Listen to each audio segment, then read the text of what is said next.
अस्सलाम वालेकुम वरहमतुल्लाहि वबरकातुहू। सुल्तान महमूद गजनवी पार्ट 26। गजनवी सल्तनत के पाँचवें हुक्मरान सुल्तान अबुल हुसैन का दौर। मवदूद के इंतकाल के बाद अली बिन रुबैया ने मवदूद के 4 साला बेटे को, जिसका नाम मसूद दोम था, तख्त के ऊपर बैठा दिया, जिसका मकसद सारी गजनवी सल्तनत पर अली बिन रुबैया अपना कंट्रोल आप करना चाहता था।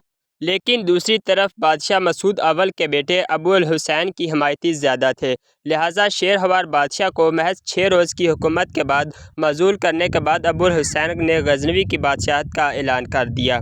बागी अफसर अली बिन रुबैया ने गजनी में शाही खजाने को लूटने और मकामी फौजी दस्ते के एक हिस्से को अपने साथ मिलाने के बाद पेशावर का रुख किया और वहाँ के बाशिंदों के साथ मिलकर एक बहुत बड़ी फ़ौज तैयार की और उसकी मदद से उसने मुल्तान और सिंध को फ़तह किया और अफ़गानों को मगलूब किया, जो उस अबतरी और इंतशार का फ़ायदा उठाते हुए मुल्क में फैल गए थे और उन्होंने आज़ादी का ऐलान कर दिया था। अबुल हुसैन जो पंजाब में अमन व अमान का बहाल रखने में नाकाम रहा था, तो 2 साल से कुछ ज़्यादा अरसा हुकूमत करने के बाद सुल्तान महमूद गजनवी के एक बेटे अब्दुल रशीद ने 1051 के अख्ताम पर उसको शिकस्त दे के मज़ूल कर दिया और सुल्तान अब्दुल रशीद खुद तख्त के ऊपर बर्चमान हो गए और यूँ सुल्तान अब्दुल रशीद जो थे वो गजनवी सल्तनत के छठे हुक्मरान साबित हुए।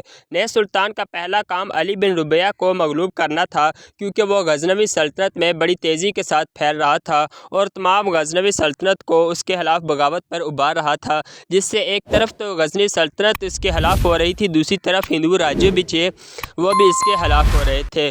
इसलिए सुल्तान अब्दुल रशीद ने सबसे पहला काम यही किया कि अली बिन रुबैया को सबक सिखाया जाए, जिसने शुमाल मगरब में गजनवी सल्तनत के हिंदुस्तानी इलाकों पर गाज़बाना कब्ज़ा कर लिया था।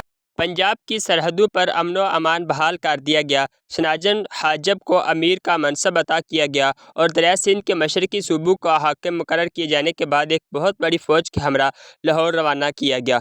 नगरकोट पर हिंदुओं ने दोबारा कब्ज़ा कर लिया था, लेकिन इस्लामी फ़ौजों ने उसका मुहासरा कर लिया और दीवारों पर सीढ़ियों के ज़रिए चढ़ गए। चनाचा मुहासरे के छठे रोज़ शहर पर कब्ज़ा कर लिया गया। अब्दुल रशीद ने 1 साल तक हुकूमत की। उसके अख्ताम पर एक गासिब और मवदूद के एक दरबारी अमीर तोगरुल, जिसने मरहूम सुल्तान मसूद की एक बेटी से ज़बरदस्ती शादी कर ली थी, उसे कत्ल कर दिया।